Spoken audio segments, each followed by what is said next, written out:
very, very powerful conversation. We're going to talk about something that almost never gets talked about. I've certainly never heard this at any chiropractic meeting, training of any kind ever. I've never heard anybody in the chiropractic world on a coaching call, conference call, webinar, podcast ever talk about this critical subject for personal development and for achievement and for doing better and for having more and for practice building and for everything else.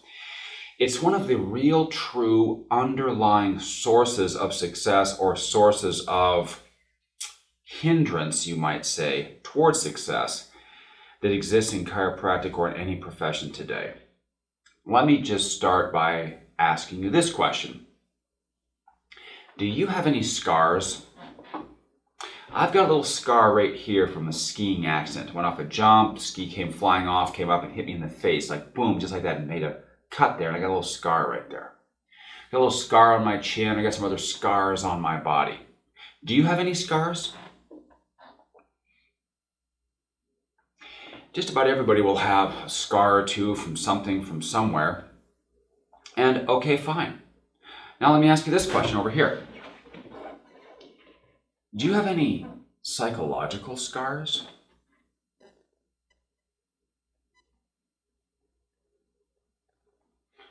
Psychological scars, emotional scars, scars to your ego, scars to your mind. These are the ones that shackle people. How does this all start? It could be something way, way, way back when, as a kid, somebody said something and it really got you and you never forgot it and you're still mad about it to this day. Could be something that happened in sports. I'll give you an example of an emotional scar. Let's say it's a high school football game for the state championship.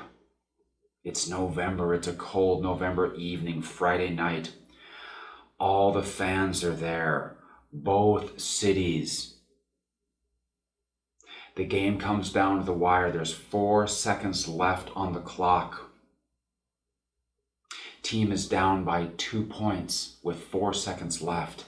They have the ball. They're 22 yards away. It's 4th down. They decide to kick a field goal that will win the game. In goes the kicker. The state championship is on the line. The ball is perfectly straight in front of the goalposts. It isn't very windy. The ground isn't very muddy. The conditions are excellent. It's really no different than an extra point. The snap, the kick, it's up, and he misses. The state championship is gone forever. And every time that kid goes back to that town, he'll always be known as the kid who missed that field goal. See, that would be a scar. Scars can happen many other ways emotionally, can't they? They can happen at the hands of friends, family, co-workers, anybody that's around. But the biggies we want to get to here as I go through my list is the scars that occur in relationships. Because these are the ones that seem to matter the most. Anytime a human being's mate ability is questioned or criticized, these are the things that hurt by far the deepest. The sports thing, yeah, whatever, doesn't really matter. Something that happens academically in school doesn't really matter. But when a person is affected in such a way that psychologically they think it affects their ability to be loved by somebody, these are the ones that hurt the most, and it's so just pure biological. So I want to spend a second on this, and I'm not out to try to be a psychologist, psychiatrist, psychotherapist, whatever. What I'm out to do here is to give you a tool that can be used that will be very, very powerful for this. Now, It can be where you were hurt. It can be where you hurt somebody else. You ever hurt somebody else? I can go and I can say that without any question, I know in my relationship past, I have hurt some people. They liked me more than I liked them. I moved on. They were hurt. Do you realize that could happen and a person could never really recover? You know what one of the saddest things in the world is? That goes conversely to one of the most beautiful things in the world. One of the most beautiful things in the world is hope. Hope and excitement for the future. This is what you see that kids have. They have hope and excitement and a playfulness and a readiness and an eagerness. But then someone can get burned and they can lose that. And you look in their eyes and you see they don't have the same hope. Because the last time they had lots of hope, they got burned. It's like they got trained to not hope anymore. How sad is that? Girl goes to chiropractic college. In chiropractic college, meets a guy. Everything is great. They get engaged. They get married while she's in chiropractic college. Just about at the time of graduation, guy cheats on her. The hope of the education and the marriage and everything else that goes along with it, lost, gone forever, scarred permanently, a loss of hope. Because a person's whole life, especially for a female, hinges on that so often. So if that goes bad, it hurts, I mean, to the core of the person's humanity. Here's another thing. You can hurt people and people can hurt you. And we have to deal with these things. Now I'm going to start to accelerate this and move into the actual lesson, because we can sit here and talk about the infinite array of ways that people got hurt, burned, scarred, damaged, or otherwise. Okay? I'll give you another example. It has been taught to me in the past that a human being has about 2 divorces in them as a human being before they're simply ruined for life. They're just ruined. They're psychologically ruined forever. You get one divorce in, you get another divorce in, they're just ruined for life. Oh, they may seem like they're okay and seem like they're getting along and act like they're happy, but really psychologically they're ruined. It went and failed, and so they just, see the effect that can have? A human being only has so much they can take psychologically.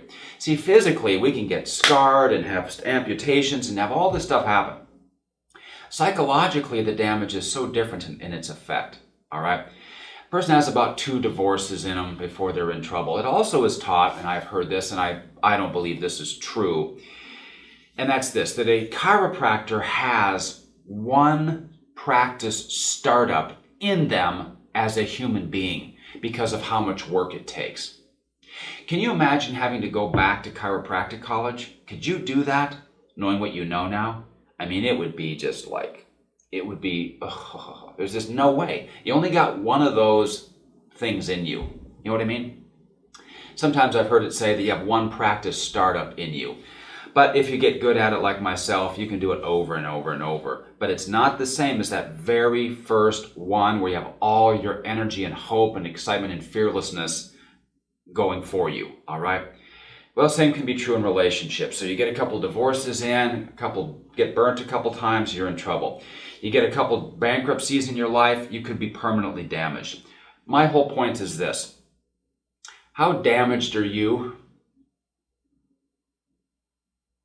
Who said whatever that burned you? Who did whatever that burned you? What are you wound up about? Who do you think you can blame for anything? This girl did this guy. I'll see a man chiropractor had some girl hurt him and step on his nuts, so his nuts are now made of oatmeal. Then he runs through life, very, very weak, somewhat emasculated. Let me tell you how this manifests in my life. Whenever I have a man chiropractor call me, okay, and have to put his wife on speakerphone also when we talk, or have to put some CA on speakerphone also when we talk, I know I've got a guy whose nuts are made of oatmeal. Has to have the validation of a female to get by now. Can't do it on his own. Very rarely do I see those succeed. Now this is different, by the way. If you have a man and woman, both chiropractor couple practicing together, well, that's different. This is a business in that case. But if you've got the chiropractor guy and he's got to have his wife, who's not a chiropractor, sit there with him and get her opinion, or he's got to have a CA sit with him and get her opinion, I know I've got a guy who, there's just no hope. These guys just never get along with me because I call them out on their horrible level of weakness, okay, that must be changed. But here the question is for you. How damaged are you? How damaged are you? We open up your brain and look inside. What kind of scars and damage do we see? We can look at you physically and see what kind of physical condition you've kept yourself in. We can see scars, damage, laziness, weakness, neglect. If we open up your mind, what kind of scars, damage, neglect, weakness do we see there? And here's the solution for it. The whole point of this video.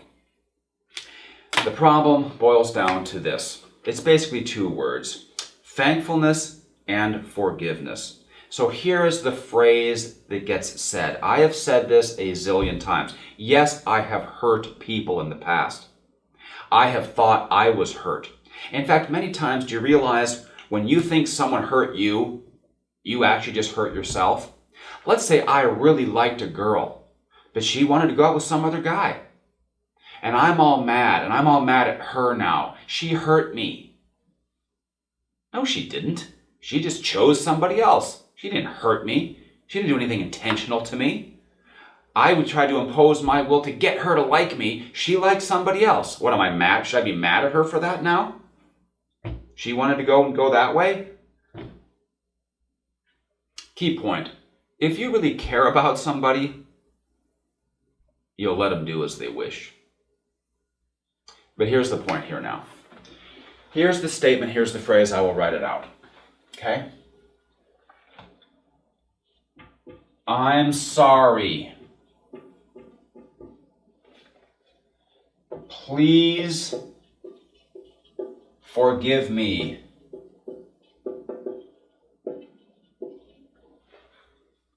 I forgive you. I thank you. I love you. I'm sorry. Please forgive me. I forgive you. I thank you. I love you. I'm sorry. Please forgive me. I forgive you. I thank you. I love you. I'm sorry. Please forgive me. I forgive you. I thank you. I love you. It is unbelievable how good you feel when you say these words. Remember now, it was words in the past that may have hurt you. It's what people say that hurts you. Yeah, they may do stuff, but it's the words that hurt. So words have the power to hurt. Words also have the power to heal and empower. Notice what happens here. I'm sorry. Please forgive me. If I think someone hurt me and I'm like, wah, and I'm kind of mad at them about that, they don't deserve that. I want them to forgive me for my negative thoughts toward them, regardless of the situation. Then, I forgive you, I thank you, I love you. Do you see how all the bases are covered here? I'm sorry. I want you to forgive me for whatever negative thoughts I've had toward you. I forgive you simultaneously. I thank you because of the experiences you gave me that I can learn from to grow. And of course, I love you. Sometimes it's said like this: thank you for giving me the experience which has allowed me to grow and become a better person. Thank you for giving. See, thank you for giving. Thank you for giving me the experience that I can now use so that I can grow and become more successful. It's so weak and pathetic. It's pathetic. And that's the perfect description. That is the perfect word. It is pathetic when you got some guy, you've got some woman all whiny and all blaming and all mad because they think things should have gone a certain way and now they aren't. And they're all mad and they're going through life all pissy and all wound up. It's sickening. It's so weak. What that says is you're so easily affected that other people can control you and you have no control over your own life because you're so weak. We can never be like that. Okay? Hey, that happened and it sucks. It hurt. It hurt me. Okay? All right. But, all right, it hurt. It stings, it burns, I'm wound up about it. If I think about it, I get pissed. Whatever. But the real truth is, if you have any strength at all, and you realize we have a mission here in chiropractic that demands that we have strength for everybody else, so get your mind off your whiny self, get your mind on some other people, build yourself up and be the person of power so that you can serve and do something good for other people instead of being so self-centered and so self-absorbed and so weak and such a whiny little crybaby going, me. I want people to feel sorry for me. I got hurt. Gimme. It should be easier for me. Ugh. No, it shouldn't be easier for you. You should be slapped in the face for being such a little whiny crybaby sissy. Okay, suck it up for Christ's sake. Okay? You got the rest of your life to live. We got thousands of people we have to affect. Whoever affected you in the past, let them go. Who cares? Who cares? What difference does it make now? It makes no difference now. Who cares? Okay? She did this, he did that, whatever. Okay? Okay? I'm sorry. Okay? I forgive all of you. I forgive whoever. Okay? Please forgive me simultaneously. Thank you for what I've learned about myself and the experience I've had to toughen myself up. Okay? And I love you for that. Whoever it may be in the past. I'm sorry. Please forgive me. I forgive you. Okay? I thank you. I love you. In fact, I like to put a little twist on it. Please forgive me. See that? I go forgive. It's the V that I like the sound of here. Okay, and so sometimes I play on the V in these words just for fun because it rolls better. Okay? I'm sorry. Please forgive me. I forgive you. I thank you. I love you. You know what a diphthong is? A diphthong is when a person is singing and they're singing a word like feel, and they go feel. That little change there is called a diphthong in singing. Very, very hard to do. Okay?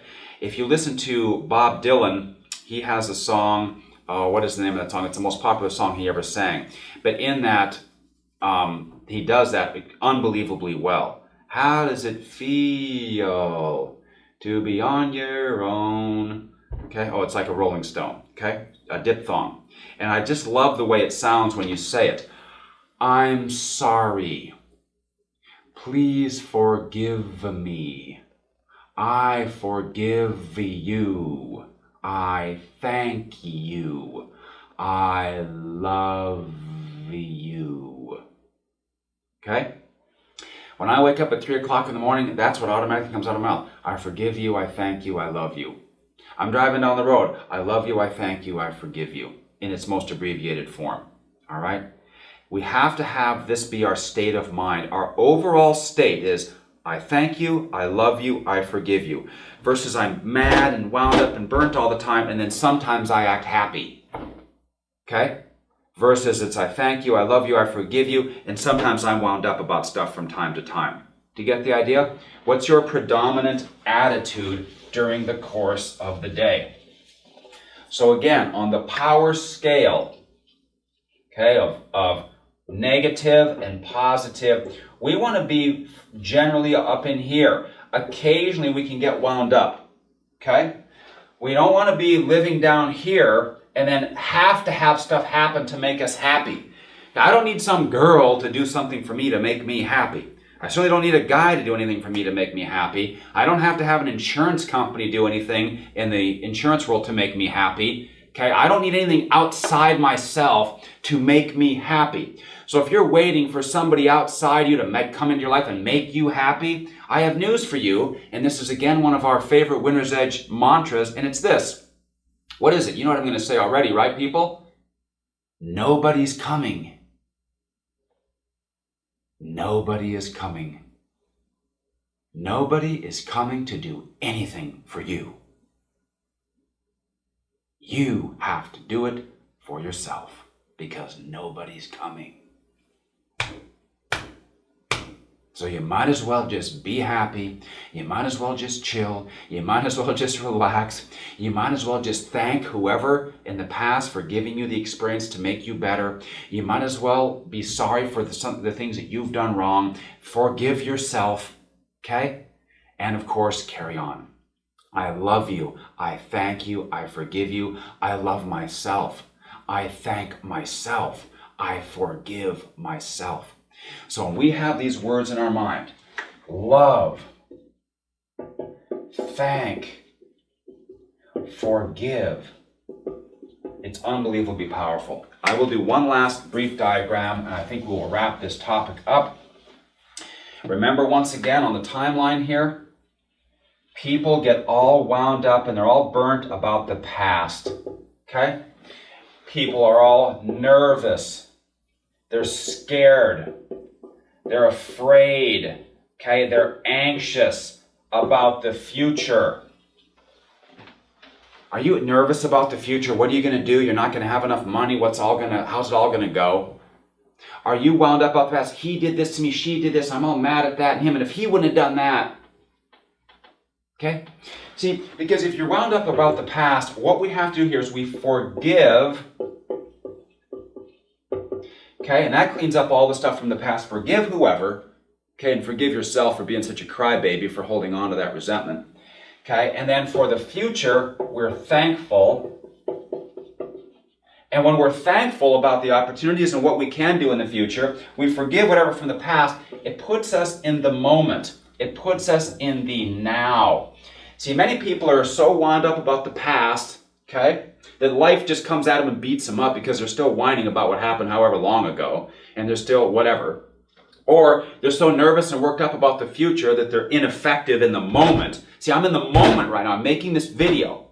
This video is valuable for me. It's valuable for you and everybody who watches this video for however long this video is out there to be watched. Okay? I'm in the right now, this second. I'm not whining about that, and I'm certainly not nervous about that. I'm in the right now.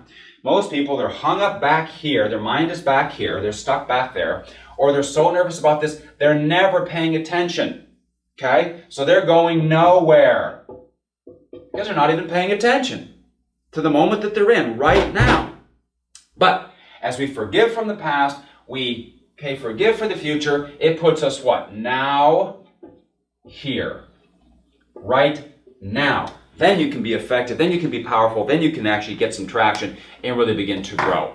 I'm sorry. Please forgive me. I forgive you. I thank you. I love you. I love you. I thank you. I forgive you.